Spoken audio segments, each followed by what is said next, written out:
হাঁহৰ গঁৰাল, কুকুৰাৰ গঁৰাল, গাহৰিৰ গঁৰালে শোভা নাপায়। গুৰুজনাই নিষিদ্ধ কৰিছে। ঢেৰ ব্যৱসায় আছে কৰিবলৈ। লাইফ বিজনেছৰ বাদে ঢেৰ ব্যৱসায় আছে কৰিবলৈ। যিটো কৃষ্ণ সংস্কৃতিৰ দিনত পাঠ ব্যাখ্যা কৰিবলৈ ভকতৰ গৃহত বহে, চেণ্ডেল জোতা যিমান আছে সকলো বিচাৰি কুচাৰি নি পেলাই হৈ পানীত পেলাই দিয়ে। ইয়াত শংকৰী ধৰ্ম প্ৰতিষ্ঠা বিভিন্ন প্ৰাথমিক শাখাত প্ৰচাৰ সংগঠনৰ কাৰণে যাওঁতে প্ৰাণৰো সংশয় ঘটিছিল। আগতে অঞ্চল বিশেষে এই যিসকল পুৰুধা পুণ্যাত্মাই ভাগৱত পাঠ অনুষ্ঠান কৰিবলৈ যায়, আপোনালোকে গম পালে আচৰিত হ'ব। শংকৰী ওলাবলৈ আহিছ, চাইকেলবোৰ লৈ যায়, পাম্পটো খোলেই, ভলটিপটো খুলিও পেলাই দিয়ে, যাতে যা তহঁতি যাওঁতে খোজকাঢ়ি কাঢ়ি ঠাণ্ডাত যা। গালি গালাজ মাৰপিট কৰিবলৈও লুকাই থাকে। কিন্তু ভগৱন্তৰ কৃপা, সৎ উদ্দেশ্যত যোৱাৰ কাৰণে তেওঁলোকৰ সেইখিনি সময়তে টোপনি আহি যায়।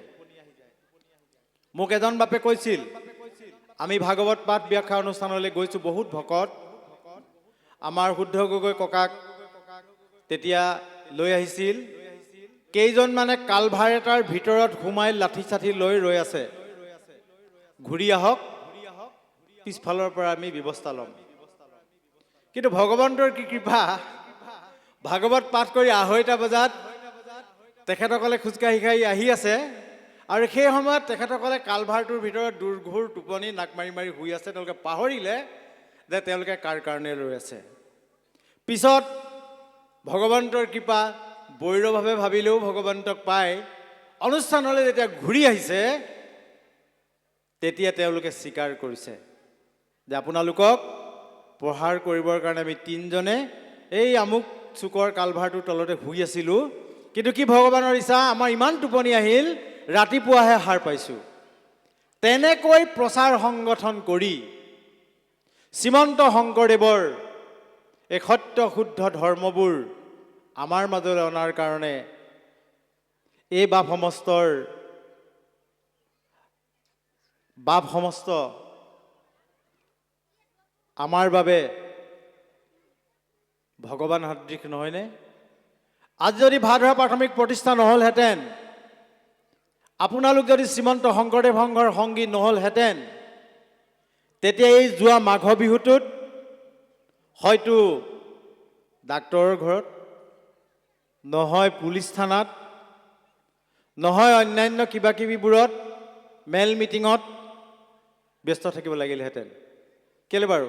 কাজিয়া হ'লহেঁতেন, থানালৈ যাব লগা হ'লহেঁতেন, অন্য গণ্ডগোল হ'লহেঁতেন, মাৰপিট কটাকটি মৰামৰি, ক'ত যাব লাগিলহেঁতেন? Nursing home, medical. আৰু কোনোবাই কিবা কিবি চুৰ কৰি ৰাজহুৱা মেল গোটাই পেলাই স্পষ্টীকৰণ দিব লাগিলেহেঁতেন। কিন্তু এই যে সমাজৰ যিটো পৰিৱৰ্তন, মহাপুৰুষ গুৰুজনাৰ ধৰ্মৰ যিটো পৰিৱৰ্তন, সমাজৰ যিটো পৰিৱৰ্তন, সময়ৰ যিটো পৰিৱৰ্তন, এই সময়ৰ পৰিৱৰ্তনে আমাক এটা বেলেগ ফালে লৈ গৈছে। শ্ৰীমন্ত শংকৰদেৱ সংঘৰ সংগীসকলৰ দুটা কথা অতি প্ৰয়োজন, লক্ষ্য কৰিবলগীয়া কথা: জীৱনৰ উদ্দেশ্য আৰু জীৱনৰ লক্ষ্য। আজি মহাপুৰুষ গুৰুজনাৰ ধৰ্ম গ্ৰহণ নকৰা যিসকল বাপাই আছে অনুষ্ঠানৰ বাহিৰৰ, তেওঁলোকৰ জীৱনৰ উদ্দেশ্য নাই। আপোনাৰ মোৰ কিন্তু জীৱনৰ উদ্দেশ্য আছে, আপোনাৰ মোৰ কিন্তু জীৱনৰ লক্ষ্য আছে, তেখেতসকলৰ নাই। আমাৰ পৰিৱৰ্তন লাগে। আমি যে গুৰুজনাৰ ধৰ্মত একশৰণ হৰিনাম ধৰ্মৰ আমি যে শিষ্যত্ব গ্ৰহণ কৰিছোঁ, আমাৰ পৰিৱৰ্তন থাকিব লাগিব। যদি পৰিৱৰ্তন নাথাকে, তেওঁলোকৰ আমাৰ মাজত কোনো পাৰ্থক্য নাথাকিব। এই পৰিৱৰ্তন আধ্যাত্মিকতাৰ পৰিৱৰ্তন। আমাক গত সময়ত ব্ৰাহ্মণ্যবাদৰ কৰালৰ পৰা মহাপুৰুষ গুৰুজনাই অসমৰ এই সহজ সৰল মানুহখিনিক এটা নতুন পথ প্ৰদৰ্শন কৰাৰ যিটো পৰিৱৰ্তন আছিল সেই পৰিৱৰ্তনটো কিন্তু নাথাকিব। যদি আমি আগৰ দৰে থাকি যাওঁ, আগৰ দৰে যদি আমি আগৰ শ্ৰীমন্ত শংকৰদেৱ সংঘৰ শৰণ লোৱা আগৰ মানুহজনে যদি মই শৰণ লোৱাৰ পিছত থাকি যাওঁ, তেতিয়াহ'লে তাক পৰিৱৰ্তন বুলি নক'ব। পৰিৱৰ্তন তাকেহে ক'ব, শৰণ লোৱাৰ আগত আপোনাৰ খং উঠিছিল, শৰণ লোৱাৰ আগত আপোনাৰ স্বামী স্ত্ৰীৰ কাজিয়া হৈছিল, অনুষ্ঠানত সোমাই শৰণ লোৱাৰ আগত শাহুৰ বোৱাৰীৰ অত্যাচাৰ চলিছিল, শংকৰদেৱ সংঘত সোমোৱাৰ পিছত এইবোৰ থাকিব নালাগিব। যদি আছে, আপুনি কিন্তু পৰিৱৰ্তন হোৱা নাই। অনুষ্ঠানলৈ অহাৰ আগৰ যিটো অৱস্থা, আপুনি সেই অৱস্থাতে আছে। গতিকে নিজে আমি কিমান পৰিৱৰ্তন হৈছোঁ, আমি কিমান গুৰুজনাৰ ধৰ্মৰ আদৰ্শক হৃদয়ত বান্ধি লৈছোঁ, এইটো প্ৰত্যেকে নিজে নিজে অনুভৱ কৰি জুখি চাওক। মই কি কৰিছোঁ আৰু মই কি কৰিব পাৰিছোঁ। গতিকে গুৰুজনাৰ যি আদৰ্শ, আজি 50 বছৰ একেটা খুঁটিতে, আমাৰ অসমীয়া ভাষাত ক'বলৈ গ'লে একেটা খেলতে 50 বছৰ অতিক্ৰম কৰাৰ যি সৌভাগ্য, এই সৌভাগ্য কিন্তু সকলোৰে নঘটে। এই 50 বছৰীয়া গৌৰৱৰ অধিকাৰী সকলো মানুহ হ'ব নোৱাৰে। আপোনালোকৰ আমাৰ প্ৰাথমিকবিলাকত দেখিছে, শ্ৰীমন্ত শংকৰদেৱ সংঘলৈ মানুহ দুই প্ৰকাৰে আহে। এক প্ৰকাৰে মগজুৰে আহে আৰু আনটো প্ৰকাৰে ভৰিৰে আহে। যিসকল ভৰিৰে আহে, সোমোৱা দুৱাৰখনো খোলা আৰু ওলাই যোৱাৰ দুৱাৰখনো খোলা থাকে। যি মগজুৰে আহে, সি কিন্তু সোমাই ইয়াৰ পৰা ওলাই যাব কিন্তু কেতিয়াও নোৱাৰে। আপোনালোকে মগজেৰে আহিছে, আত্মাৰে আহিছে, ইয়াৰ পৰা ওলাই নাযায়। ইয়াতেই জীৱন শেষ হৈ যাব। ভকত ভগৱন্তৰ সেৱাতে জীৱন শেষ হৈ যাব। তাৰ কাৰণে আপোনালোকে আজি 50টা বছৰ অতিক্ৰম কৰিছে। মই আশা কৰোঁ 100টা বৰ্ষ, 150টা বৰ্ষ অতিক্ৰম কৰক। মানুহ বদলি হ'ব, নেতৃত্ব বদলি হ'ব, সময় পৰিৱৰ্তন হ'ব, কিন্তু ভাধৰা প্ৰাথমিক শাখাৰ যি অক্ষয় পতাকা চিৰদিন থাকি যাব লাগিব। আৰু এই অক্ষয় পতাকা চিৰদিন থাকি যাবলৈ হ'লে আমি এটা কথা লক্ষ্য কৰিব লাগিব যে উত্তৰ পুৰুষক আমি গুৰুজনাৰ ধৰ্মৰ আদৰ্শৰ প্ৰতি অনুপ্ৰাণিত কৰিব লাগিব। এতিয়া সাম্প্ৰতিক সময়ত অতি ডাঙৰ কথা হৈছে যে আমাৰ পৰ্যায়লৈকে আমাক মেট্ৰিক পৰীক্ষা দিয়াৰ আগতে মা দেউতাই শৰণ দিয়াইছিল। আৰু তেতিয়াৰে পৰা আমি শৰণ বস্তু ৰক্ষা কৰি আহি মহাবিদ্যালয় বিশ্ববিদ্যালয় পৰ্যন্ত ওলাই আহিলোঁ। শৰণৰ কিন্তু ক্ষতিপূৰণ আমি নকৰিলোঁ।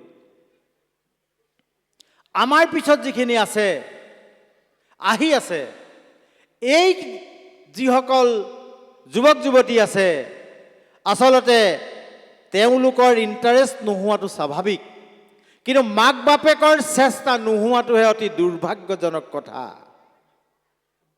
আজি শ্ৰীমন্ত শংকৰদেৱ সংঘৰ 73 সংখ্যক বাৰ্ষিক অধিৱেশন ডিমৌত উলহ মালহেৰে উদযাপন হৈ গৈছে।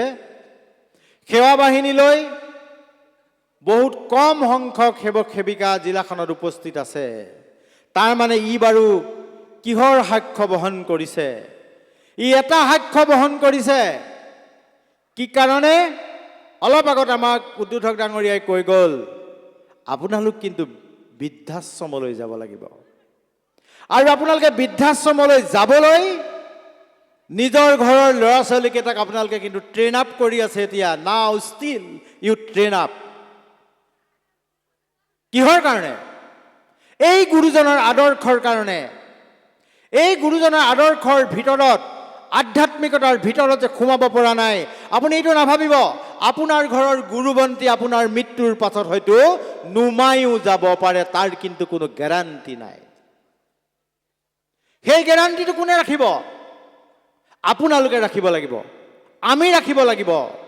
আমাৰ উঠি অহা প্ৰজন্মক, ল'ৰা ছোৱালীকেইটাক আপুনি যদি গুৰু ধৰ্মৰ আধ্যাত্মিকতাৰ এটাক বান্ধিব নোৱাৰে, তেতিয়াহ'লে আপুনি তাক এই AI আহিছে, ছুপাৰ AI আহিব, আৰু কিবা আহিব, চব লুটিপুটি খাই নষ্ট হৈ যাব, আৰু শেষত আপুনি কান্দি কান্দি বৃদ্ধাশ্ৰমলৈ যাব লাগিব। কিয়? সৌসিদিনা নীলাক্ষী মেমৰিয়েল স্কুললৈ নিতুমণি শইকীয়া আহিছিল প্ৰতিদিন টাইমৰ।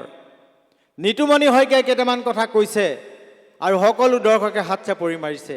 কি কৈছে তাৰ মই সাৰাংশটো আপোনালোকক কৈ দিওঁ। আপোনালোকে নিশ্চিত থাকক, নিতুমণি শইকীয়াই কৈছে, আপোনালোকে সৰুতে যদি গোসাঁই ঘৰত ল'ৰাটো স্কুল যোৱাৰ আগত সেৱা এটা কৰি যদি স্কুললৈ যাবলৈ দিছে, আপুনি নিশ্চিন্ত থাকক। আপুনি যদি, তেওঁ মিহলি কৰি কৈছে, আমি এখনৰ অনুষ্ঠান কাৰণে আমি নামঘৰটোৰ কথাই ক'ম, তেওঁ কিন্তু পূজা ফুল দিয়াৰ কথাও কৈছে। মই সেইবিলাক কথা নকওঁ, কিন্তু আমি এখনৰ মানুহ, আমি গুৰুজনক বিশ্বাস কৰোঁ, ভগৱন্তক বিশ্বাস কৰোঁ। তেওঁ কৈছে যে স্কুললৈ যোৱাৰ আগত ৰাতিপুৱা গাটো ধুই যদি আপোনাৰ মন্দিৰত ফুল এপাহো যদি ল'ৰাটোৱে দি যায়, আপুনি নাভাবিব সি লণ্ডনত থাকক, আমেৰিকাত থাকক, আপুনি গঢ়ি দিয়া সেই সোণৰ টুকুৰাটো কেতিয়াও আনে তাক মিহলি কৰিব নোৱাৰিব, সি সোণ সোণ হৈয়ে থাকিব। তাৰ মানে কি? গুৰুজনাৰ আধ্যাত্মিকতা, যিটো আধ্যাত্মিকতা আমাক দিলে, আমি কিন্তু আজিলৈকে অঞ্জন হালনিদাৰক দিলে আৰু বহুজন যুৱকক দিলে, যাক দিলে তেওঁলোকে কিন্তু ধৰি ৰাখিছে আৰু অদূৰ ভৱিষ্যতেও ধৰি ৰাখিব, আৰু তেওঁলোকৰ গৃহৰ পিতৃ মাতৃয়ে সঁচা অৰ্থত পিতৃ আৰু মাতৃৰ সন্মান লাভ কৰিব। যদি নকৰে, ভাগৱতে কি বুলি কৈছে? অ ভাজ্যা পুত্ৰে পূৰ্বৱতে নকৰে আদৰ, অল্প বচনতে তাক কৰে অনুত্তৰ, নপাৰ পুখিবে বুঢ়া খাইবে মাত্ৰ চাখ, এভু কি কাৰণে বুঢ়া মৰিয়া নজাখ, এহি বুলি সৰ্ববাণী বুলিয়া বিস্তৰ, অন্নমুঠি দিয়ে বোলে বুঢ়া মৰমৰ।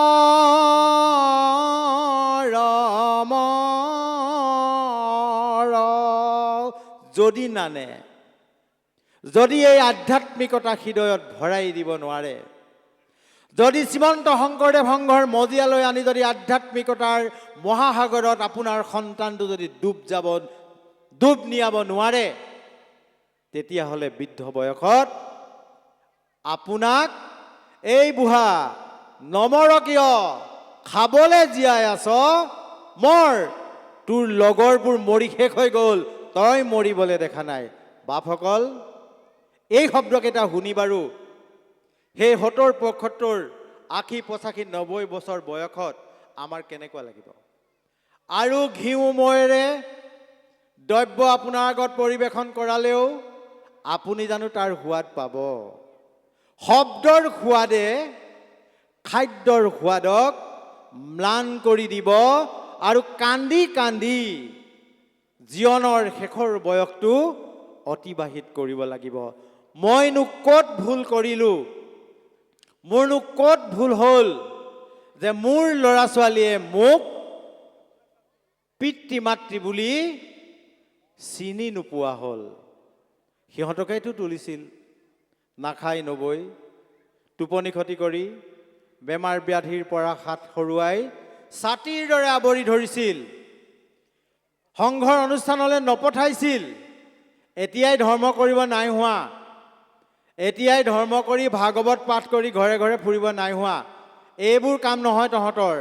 তেখেতে দিছিল তেওঁৰ কাম সেইবোৰ, যোনবোৰ কাম শিকি এই বাপেকক বুঢ়া বয়সত তোৰ বয়সৰ মানুহ মৰিলে তই মৰিবলৈ নেদেখ, এই বুলি যদি কয়,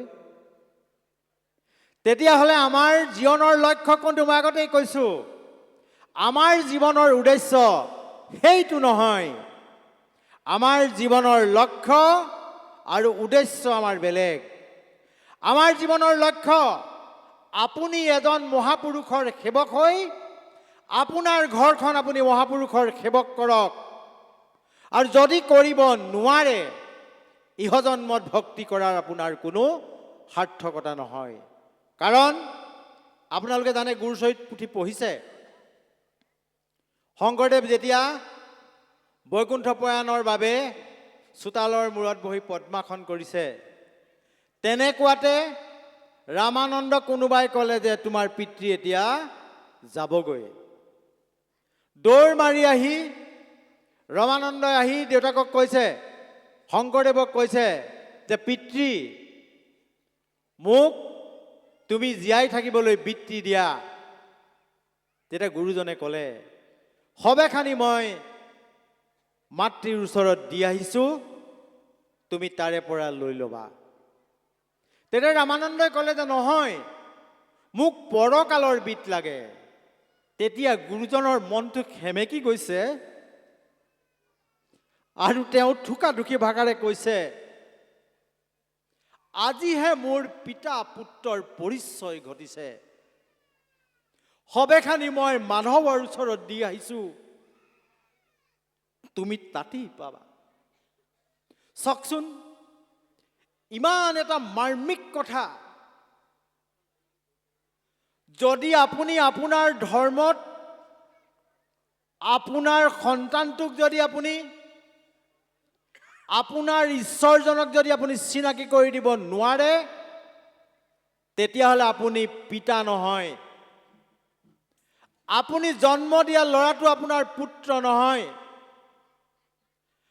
পিতা পুত্ৰৰ সম্বন্ধ নঘটে, তাৰ মানে আপুনি যাক জন্ম দিলে সি জাৰজ।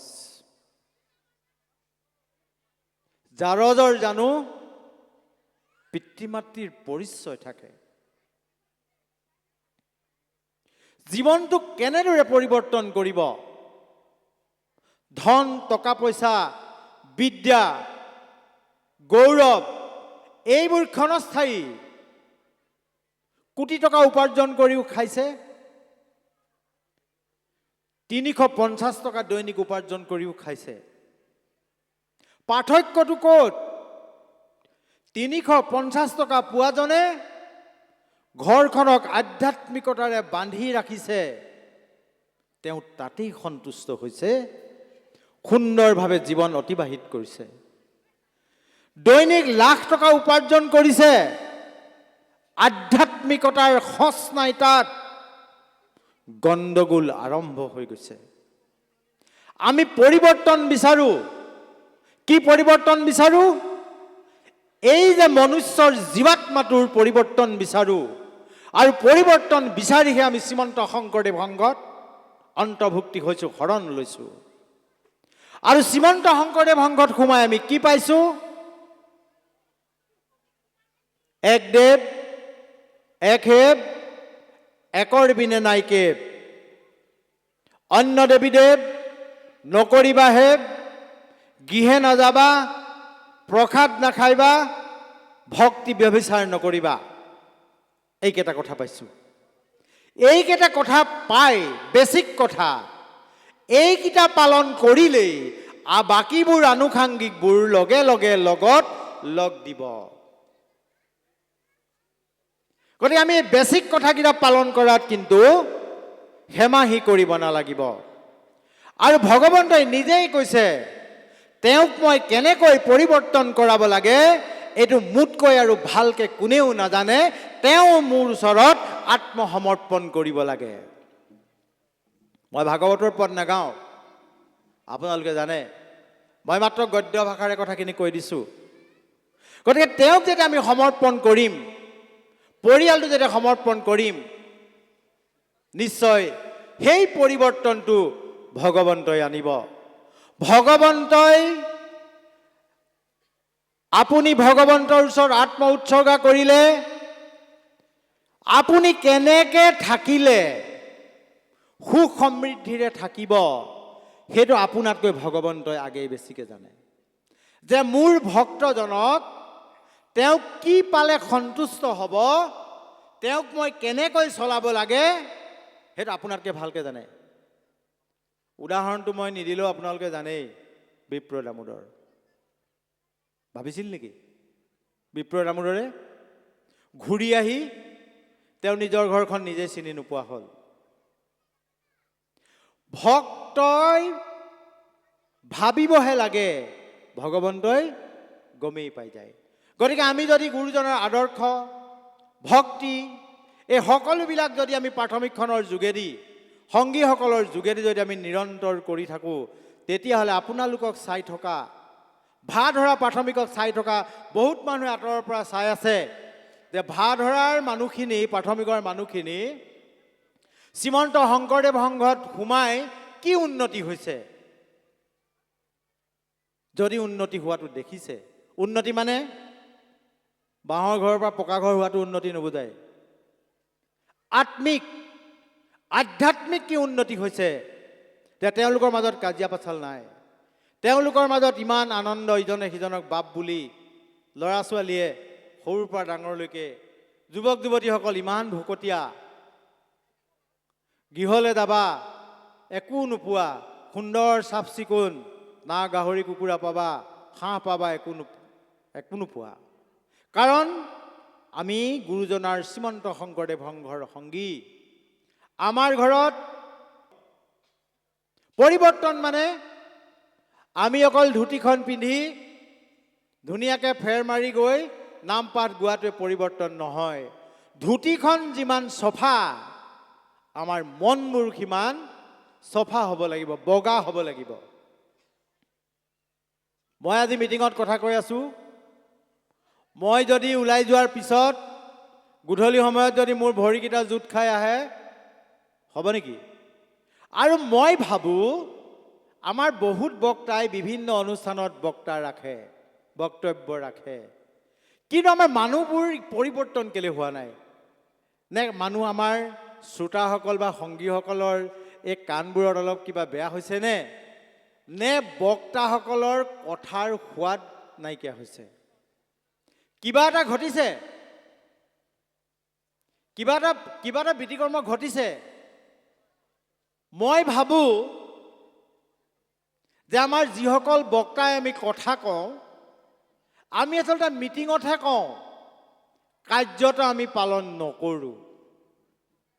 আৰু যদি কৰিলোহেঁতেন, এই অন্তৰৰ পৰা শিৰিষ্ঠিত ভগৱানৰ বাক্যখিনি আপোনালোকলৈ নিক্ষেপ কৰোঁতে আপোনালোকৰ ওপৰতো প্ৰভাৱ পৰিলহেঁতেন। যেনেকৈ হজৰত মহম্মদৰ ওচৰলৈ সেই সৰু ল'ৰাটোক লৈ যোৱা সাধুটো মই কিন্তু বৰ তাৎপৰ্য বিচাৰি পাওঁ। কাৰণ প্ৰথম দিনা মাকে শিশুটোক লৈ যোৱা সময়ত হজৰত মহম্মদে কৈছিল যে ই মিঠা, মাকে কৈছিল ই মিঠা খায়,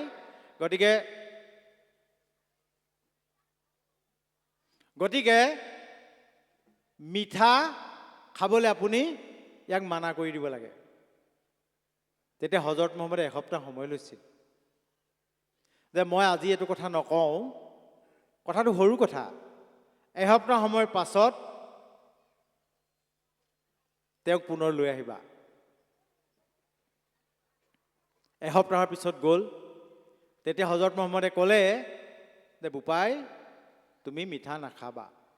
মাকে লগে লগে হজৰত মহম্মদক সুধিছে যে আপুনি এই সামান্য কথাটো ক'বলৈ এসপ্তাহ সময় কিয় ল'ল?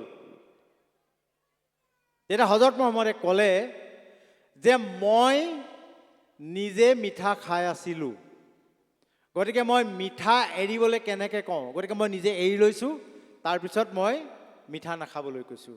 তো আমাৰ বক্তাসকল এনেকুৱা হ'ব লাগে, প্ৰথমতে মিঠা খাবলৈ এৰি ল'ব লাগে, তাৰপিছত আনক মিঠা খাবলৈ ক'ব লাগে। তেতিয়া কিন্তু এই শব্দবোৰ মই ক্ৰিয়া কৰিব। আমি কিন্তু নকওঁ, ধুনীয়াকৈ আপোনালোকক কৈ থৈ গুচি যাওঁ কিন্তু মই মিঠা খায়ে থাকোঁ।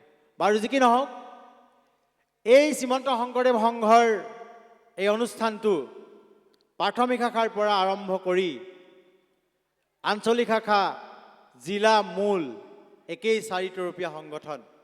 প্ৰাথমিক শাখাবিলাক যদি নাথাকে আঞ্চলিক ক'ত থাকিব? আঞ্চলিক শাখা যদি নাথাকে তেতিয়াহ'লে জিলা শাখা ক'ত থাকিব?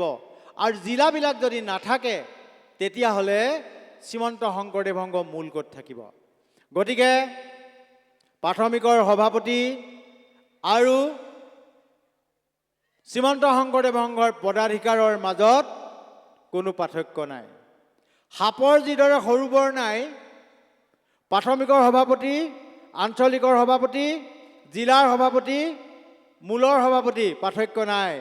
খালি মূলৰজন অকণমান ডাঙৰ আৰু প্ৰাথমিকৰজন অকণমান সৰু, কাল কিন্তু একেই সাপ।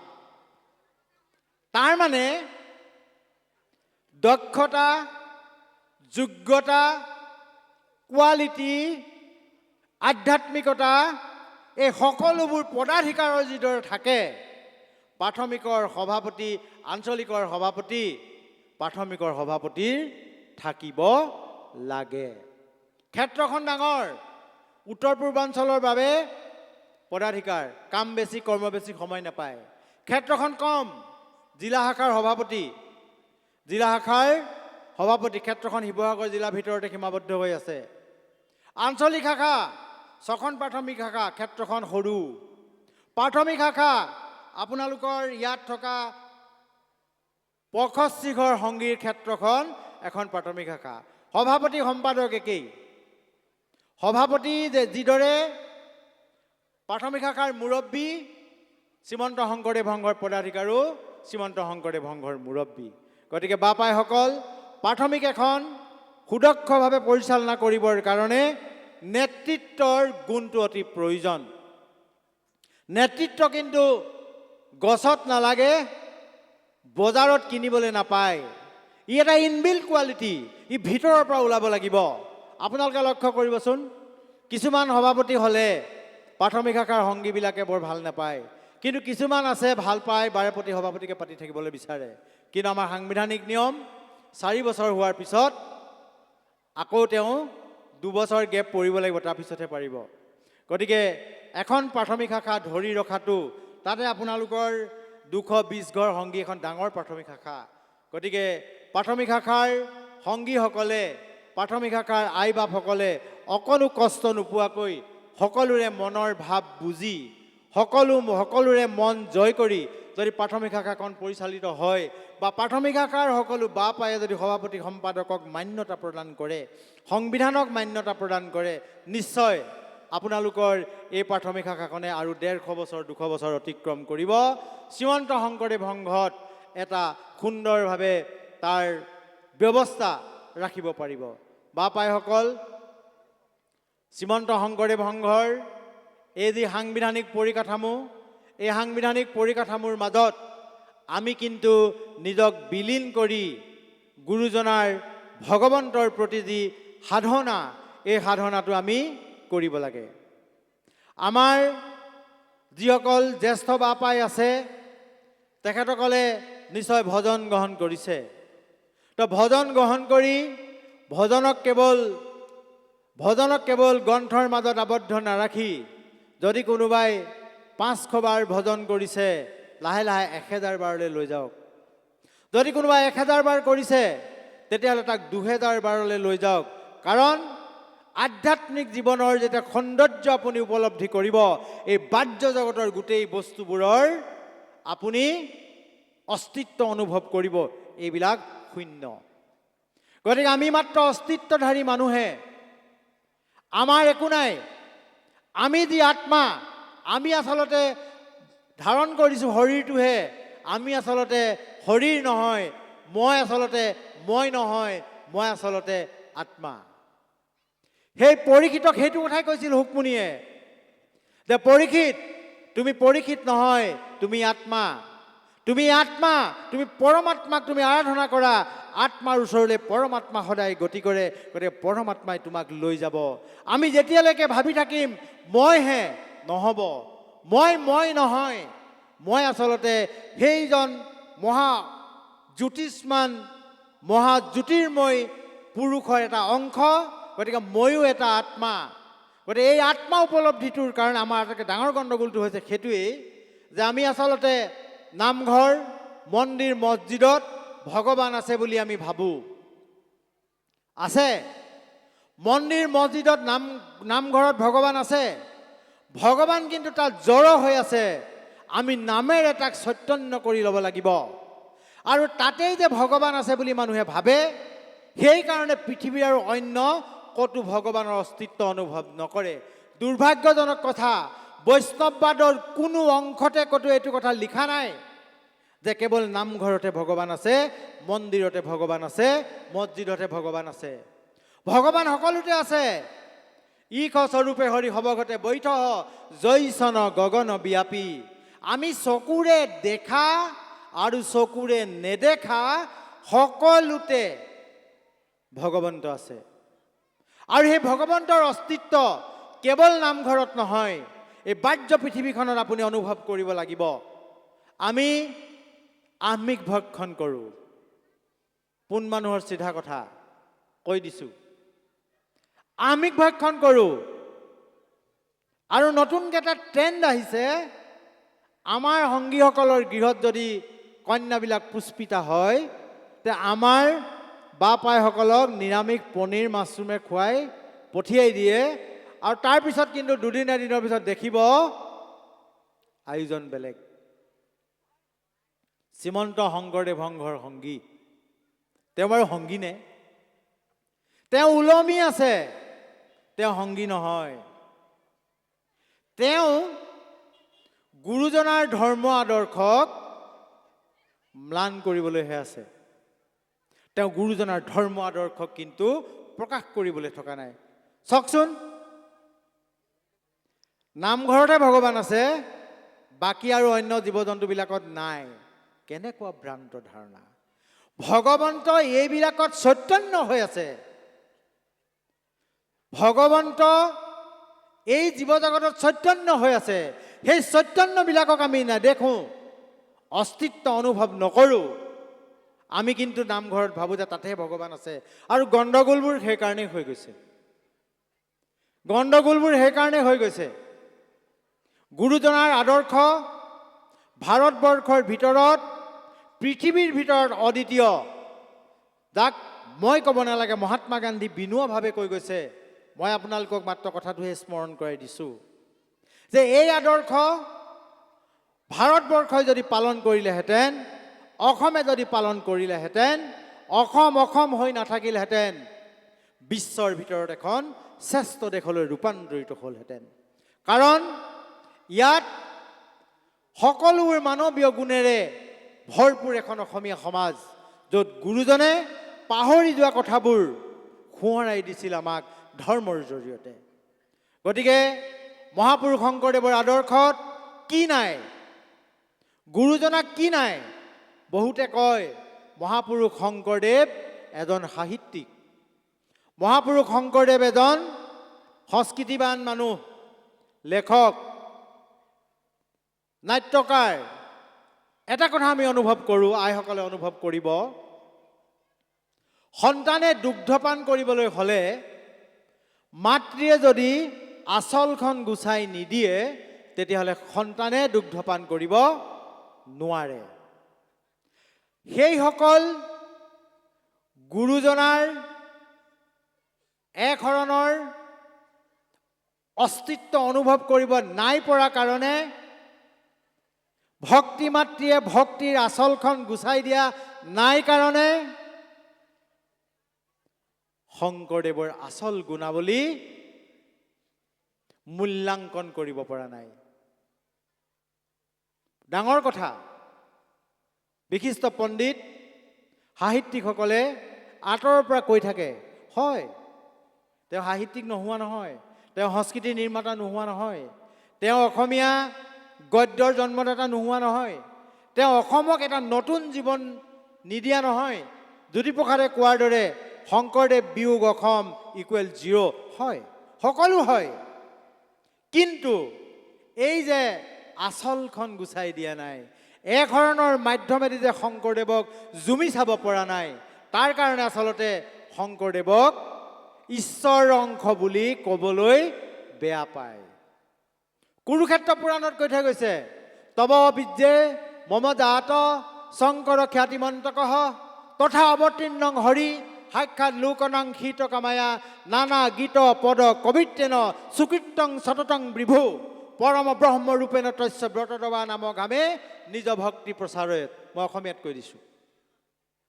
তম বিদ্যে কুৰুক্ষেত্ৰৰ যুদ্ধৰ শেষত দৈৱকী বসুদেৱক যেতিয়া ঈশ্বৰ কৃষ্ণই মুক্তি দিলে, তেতিয়া নন্দ যশোদাই আহি পেলাই কান্দি কান্দি কৃষ্ণক কৈছে যে তোমাক দৈৱকী বসুদেৱে জন্মহে দিলে, আমি এইটো তোমাক তুলি তালি ডাঙৰ দীঘল কৰি গোমুত ধুৱাই ডাঙৰ দীঘল কৰিলোঁ, দৈত্য দানৱ অসুৰ ৰাক্ষসৰ পৰা তোমাক আমি বচাই আজি তোমাক জীয়াই ৰাখি কৃষ্ণ কৰি ৰাখিলোঁ, তুমি আমাকো মুক্তি দিয়া। তেতিয়া কৃষ্ণই মিচিককৈ হাঁহি এটা মাৰি ক'লে, হয় মাতৃ যশোদা, কিন্তু তোমালোকে জীৱনত দুবাৰ মই জগতৰ ঈশ্বৰ বুলি জানিও অন্য দেৱতা পূজা কৰিলা। বোলে কেতিয়া? মই যেতিয়া শ্যামন্তমণি আনিবলৈ গৈছিলোঁ তেতিয়া তোমালোকে কাত্যায়নী দেৱীক পূজা কৰিছিলা। মই যেতিয়া যমুনাৰ হ্ৰদত কালিক দমন কৰিবলৈ গৈছিলোঁ তেতিয়া তোমালোকে মোক শক্তি দিবৰ কাৰণে শক্তিৰ অধিষ্ঠাতা দেৱীক পূজা কৰিছিলানে? বোলে কৰিছিলোঁ। তেতিয়াহ'লে মই তোমালোকক এইটো জন্মত মুক্তি দিব নোৱাৰোঁ। বোলে উপায়? তব বিদ্যে মম জাত শংকৰ খ্যাতিমন্তকঃ, মই তোমালোকৰ বীৰ্যত জন্মগ্ৰহণ কৰি খ্যাতিমন্ত হ'ম। তব বিদ্যে মম জাত শংকৰ খ্যাতিমন্তকঃ লোকনাং হিত কামায়া, লোকৰ হিতৰ কাৰণে নানা গীত পদ কবিত্তেন, নানা গীত পদ মই কবিতা ৰচনা কৰিম। আৰু কি কৰিম? সুকীৰ্তং, মই কীৰ্তন কৰিম। সততং বিভু, বিভু মানে ভগৱান।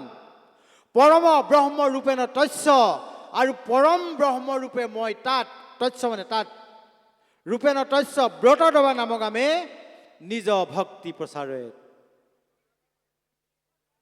অকল মাধৱদেৱে জগতগুৰু বুলি চান্দখাই চতুৰ্ভুজ মূৰ্তি দেখি মাধৱদেৱে দেখি লিখি যোৱা কথাটোৱে কথা নহয়। লিখি যোৱা কথাটোৱে কথা নহয়।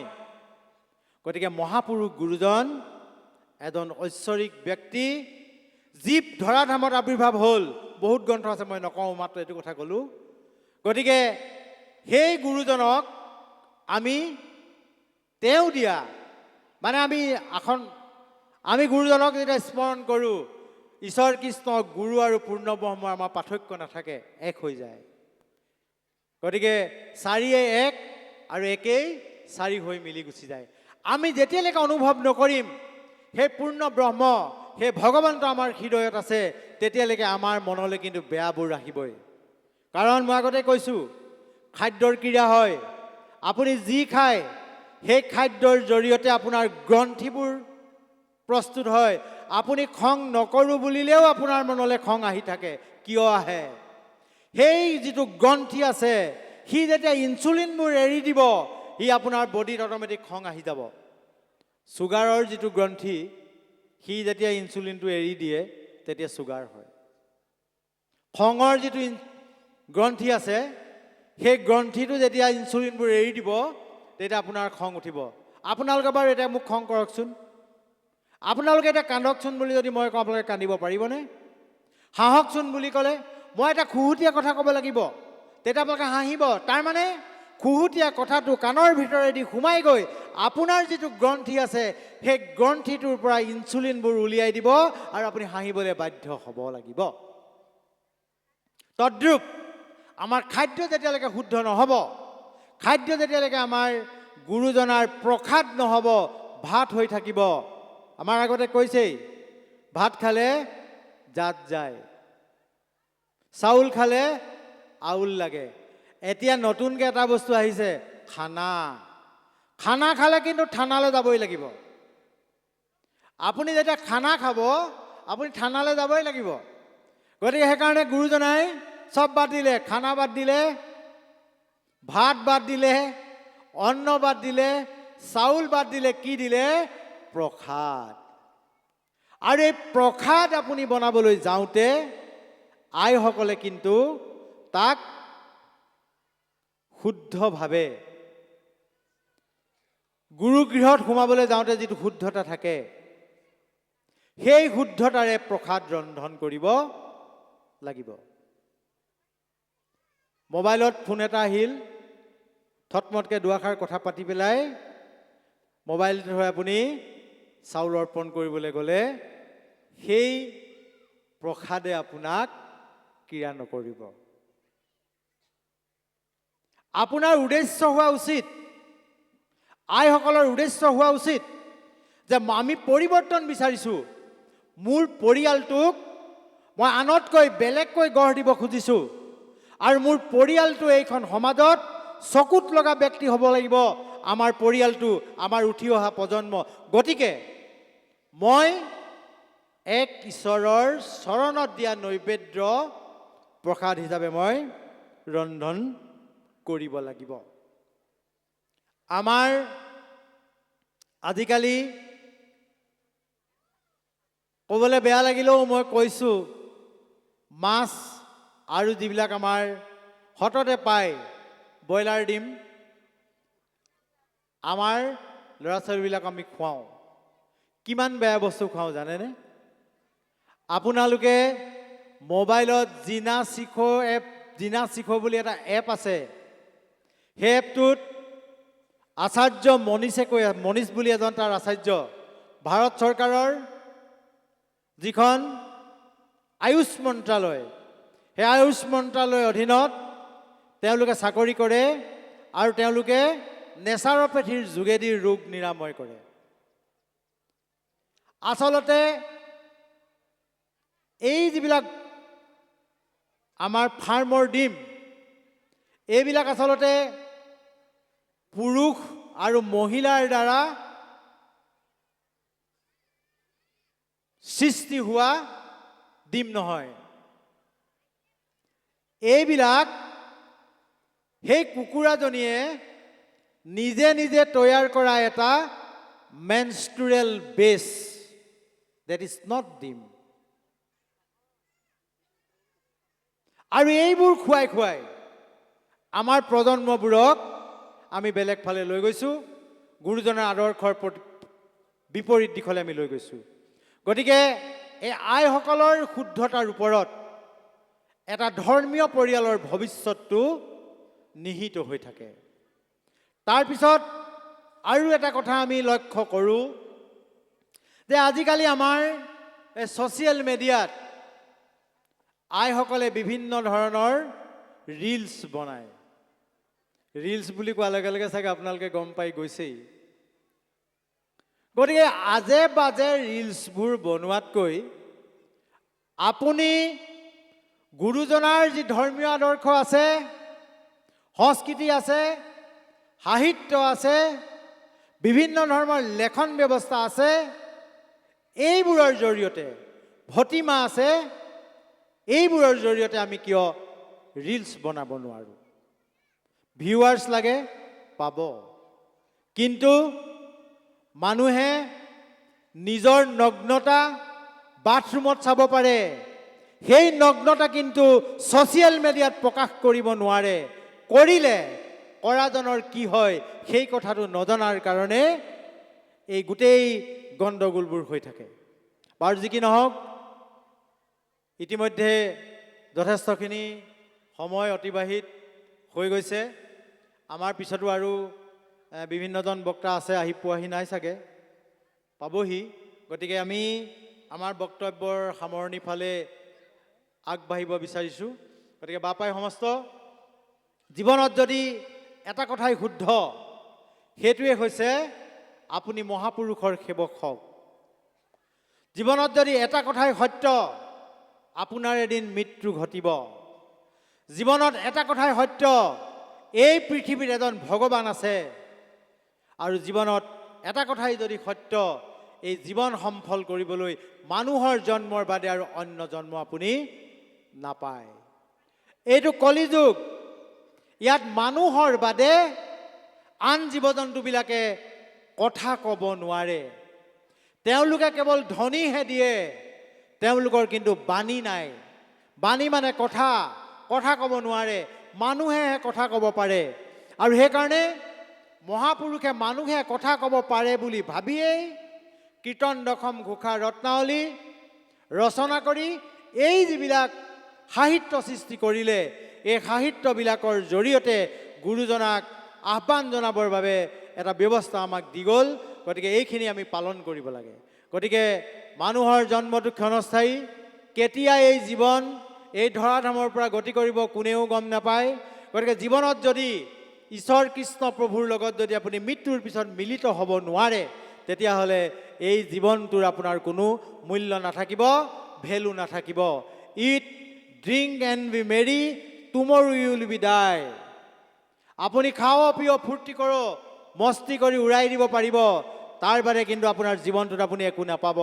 সেইকাৰণে মই আৰম্ভণিতে কৈছোঁ যে শ্ৰীমন্ত শংকৰদেৱ সংঘৰ সংগীসকলৰ জীৱনৰ দুটা কথা আছে। এটা হ'ল লক্ষ্য আৰু আনটো হৈছে উদ্দেশ্য। লক্ষ্য উদ্দেশ্যত উপনীত হ'ব পৰাকৈ কাম কৰা, আৰু লক্ষ্যটো হ'ল পৰম পুৰুষৰ লগত বিলীন হৈ যোৱা। গতিকে সেইকাৰণে আজি ভাধৰা প্ৰাথমিক শাখাই 50 বছৰ অতিক্ৰম কৰিছে, সোণালী জয়ন্তী অতিক্ৰম কৰিছে। সোণালী জয়ন্তী পতাৰ অৰ্থটো তেতিয়াহে থাকিব যদি এইখন প্ৰাথমিক শাখাৰ পৰা শ্ৰীমন্ত শংকৰদেৱ সংঘত নেতৃত্ব বহন কৰিব পৰা সুযোগ্য সন্তান ভাধৰা প্ৰাথমিক শাখাই সৃষ্টি কৰিব লাগিব।